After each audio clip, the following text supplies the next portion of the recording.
వెతుకుచున్నారని ఏమి అడుగుతున్నారు, గొప్ప వాటిని వెతుకుచున్నా ఏం చేస్తున్నారు అంటే దేవునికి మహిమ కలుగుతుంది కదా.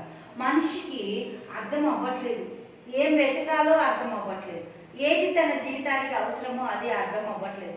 మనిషి ఎంత దారుణమైన స్థితిలోకి దిగిపోయిందంటే తను చూసి చేసుకోలేకపోతున్నాడు. ఇతరులకి ఏదన్నా బాగుంది అంటే అది కూడా నాకు కావాలి, వీళ్ళు ఏదైనా తీసుకున్నారంటే అప్పుడు అది నాకు కావాలి. అటువంటి దాంట్లో మానవుడు తన ఒక జీవితాన్ని వ్యర్థపరుచుకుంటుండు, నీచమైనవి కలవేయించుకుంటుండు, నిష్ప్రయోజనమైనవి తెచ్చుకుంటున్నాడు. నీచమైన వాటి వైపు పరిగెత్తుతూ నిష్ప్రయోజనమైన వాటిని తన ఒక జీవితానికి అప్లై చేసుకుంటుండు. దేవుడికి మహిమ కలుగును గాక. హల్లెలూయా. నీచమైనవి వెతుకుతున్నాడు, అవి పనికి లేని విషయాలు, పనికి రానివి. దేవుడికి మహిమ కలుగును గాక. బలం ఉన్నప్పుడే మనము దేవుని వెతకాలి అని, దేవుని తెలుసుకోవాలి అని మనకు ప్రసంగి చెప్తుంది. చూద్దాం, దేవునికి మహిమ కలుగును గాక. ప్రసంగి 12వ అధ్యాయము 1వ వచనం చూద్దాం. దుర్దినములు రాకముందే, ఇప్పుడు వీటి అందు నాకు సంతోషం లేదని నువ్వు చెప్పు, సంవత్సరంలో రాకముందే ఏం చేయాలంట? నీ సృష్టికర్తని తెలుసుకో. దేవునికి మహిమ కలుగు. చూద్దాం 2వ వచనం. తేజస్సునకును సూర్యచంద్ర నక్షత్రంలో చీకటి కమ్మకముందే, వాన వెలిసిన తర్వాత మేఘములు మరలా రాకముందే, ఈ బాల్య దినములే అందే సృష్టికర్తను స్మరణకు తెచ్చుకోను. ఎప్పుడు తెచ్చుకోవాలంట? బాల్య దినాలలోనే దేవుని నువ్వు యాక్సెప్ట్ చేసుకోవాలి, ఆకర్షింపబడాలి. దేవుడికి, అందమైన దేవునికి నువ్వు ఎన్నుకోబడాలి. దేవునికి స్తోత్రం. దేవుడు ఎన్నుకున్నాడు, పిలుచుకున్నాడు. కానీ లోకపరమైన వాటి వైపు పరిగెత్తుచు బాల్యంలో మనము ఆస్వాదించిన దేవుని ఏం చేస్తున్నాము? పక్కన పెట్టేస్తున్నాము. మీ నిమిత్తము వెతుకుచున్నవి ఏంటివి అంటుండు ఇర్మియా ప్రవక్త. దేవునికి స్తోత్రం. హల్లెలూయా. అయితే ప్రసంగి ఇంకొక మాట చెప్తాను. చూద్దాం 12వ అధ్యాయము 12వ వచనం. ఇదియుగాక నా కుమారుడా,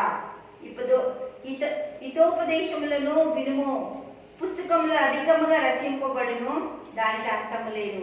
విస్తారంగా విద్యాభ్యాసము చేయుట దేహమునకు ఆయాసకరమట. దేవుడికి స్తోత్రం.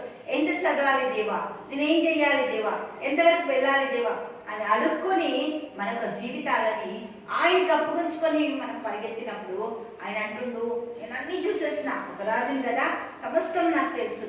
లాస్ట్కి తేలింది ఏంటో తెలుసా? ఒక మాట చెప్తా నేను అంటుంది. ప్రసంగి 12వ అధ్యాయం 13-14 వచనం అంటుంది. ఇదంతా వినిన తర్వాత తేలిన ఫలితార్థం ఇదే: దేవుని యందు భయభక్తులు కలిగి ఉండి ఆయన కట్టడాలను అనుసరించి నడుచుచుండవలెను. మానవ కోటికి ఇదే విధి. గూఢమైన ప్రతి అంశమును గుర్చి దేవుడు విమర్శ చేయునప్పుడు ఆయన ప్రతిక్రియను అది మంచిదే గాని చెడ్డది గాని తీర్పులోనికి తెచ్చును. కాబట్టి మంచి వాటి అందు ఆసక్తి ఉందాం, మంచి వాటి పరిగెత్తుదాం, మంచి వాటిని, క్రీస్తు ఇచ్చే వాటిని, క్రీస్తులో ఉన్న వాటిని, క్రీస్తుతో మన జీవితాన్ని గడపడానికి. క్రీస్తు లేకుండా ఏది మన జీవితాలలో ఉపయోగము లేదు. హల్లెలూయా. దేవుడికి మహిమ కలుగును గాక. తండ్రి యేసయ్యానికి వందనాలు, స్తోత్రాలు. గొప్పది, అద్భుతంగా, ఆశ్చర్యకరంగా నీకే స్తుతులు స్తోత్రాలు చెల్లిస్తున్నాం తండ్రి. ప్రతి కుటుంబాన్ని దీవించండి నాయన. మీరు ఆ కుటుంబాల్లో ఉన్నందుకు వందనాలు, ఆ కుటుంబానికి మీరు కేంద్రంగా ఉన్నందుకు వందనాలు, ఆ కేంద్రము మీరై ఉండి ఆ జీవితాలు నడిపిస్తున్నందుకు వందనాలు. మీరున్న ధనము, బలము, ఆరోగ్యం, శక్తి, సంతోషం అన్ని ఎంతో నాయన ఉత్సాహంతో వారి జీవితాలు గడపడానికి ఉపయోగపడుతున్నాయి తండ్రి. మీరు ఆ బిడ్డలను నడిపిస్తున్నందుకు వందనాలు, స్తోత్రాలు చెల్లిస్తూ యేసునామమున ప్రార్థిస్తున్నాము తండ్రి. ఆమేన్, ఆమేన్, ఆమేన్.